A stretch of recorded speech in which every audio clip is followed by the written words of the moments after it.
y tratarían de promover políticas de consenso que permitan que los venezolanos tengamos teléfono, tengamos agua y tengamos electricidad. Lo de los teléfonos es un error, un horror. Yo me acuerdo que yo cuando era diputado al Congreso Nacional hace unos cuantos años, decía en tiempos del gobierno de Carlos Andrés Pérez, los teléfonos no pueden estar peor. Y resulta que ahora están mucho peor que entonces. Sí. Entonces se hizo un esfuerzo por la vía de la privatización y tuvimos unos años, un ratico, con unos teléfonos magníficos. Pero ahora estamos peor que como estábamos en 1987.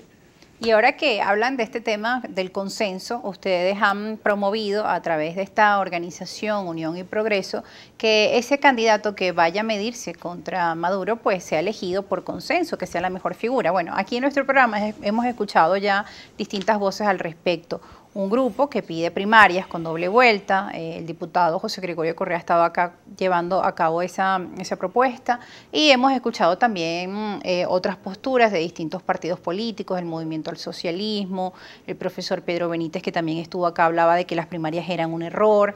Es decir, hay distintas miradas dentro de la oposición sobre este tema, primarias o consenso. Ustedes nos hablan de la necesidad de un consenso y quisiera que nos dieran los argumentos de Unión y Progreso para ese consenso. ¿Por qué el consenso? Como estamos en argumentos, vamos a dar los argumentos. Primer argumento. Yo creo que un riesgo que se corre con las primarias es que las gane, ¿tú sabes quién? El gobierno. A lo mejor la oposición monta unas primarias y el gobierno se mete y favorece al candidato. A través de un candidato. Claro, y entonces, porque ¿quién gana las primarias? El que tenga más plata. Y en Venezuela el único que tiene dinero es el gobierno. Desde luego hay quienes dicen que hay otros partidos que reciben dinero. ¿Y qué pasa con el G4? Exacto, que muchos de los partidos que han venido. Pero en todo caso, pues es una competencia entre un candidato financiado por el gobierno, porque el gobierno va a ver la lista de los precandidatos de la oposición. Y entonces me imagino a Diosdado con Maduro allá en la mesa de planificación estratégica diciendo, este como que es el que más nos conviene. Vamos a meter todo el peso económico del gobierno, que tiene muchos recursos económicos. El gobierno, el Estado venezolano está quebrado, pero el gobierno tiene bolívares y dólares. Óyeme, termino. Ajá, sí. Y entonces dice, vamos a apoyar a este. Pero es que el gobierno además tiene un poder mediático inmenso. Una hegemonía mediática, no democrática, por cierto, pero con esa hegemonía la pone a favor del candidato que el gobierno quiere y sale el candidato que al gobierno le gusta, que al gobierno quiere.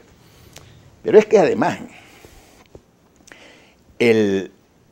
las primarias pueden ser objeto de una descalificación recíproca entre los eventuales precandidatos que se presentan. Una campaña de todos los opositores peleando entre sí, mientras el gobierno contempla desde el Palacio de Miraflores tranquilamente, tomando nota de lo que dicen unos de otros, para que cuando venga la secundaria, decir, mire, sus propios compañeros de oposición dijeron que usted era un ladrón y que usted se había robado no sé cuántas cosas.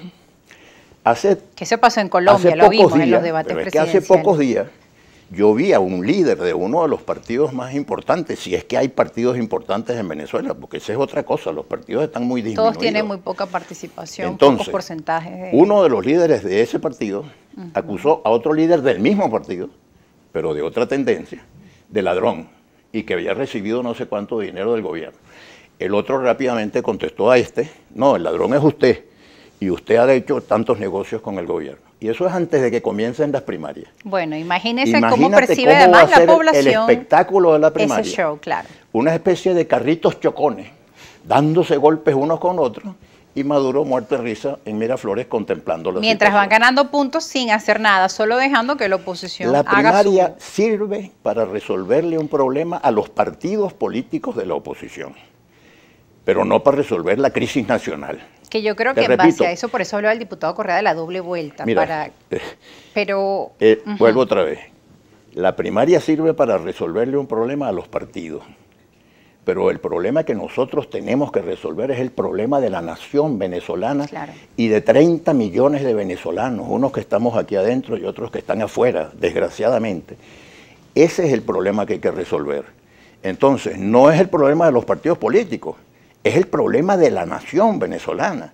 Entonces el liderazgo nacional, y cuando yo hablo de liderazgo nacional no me refiero a los líderes de los partidos.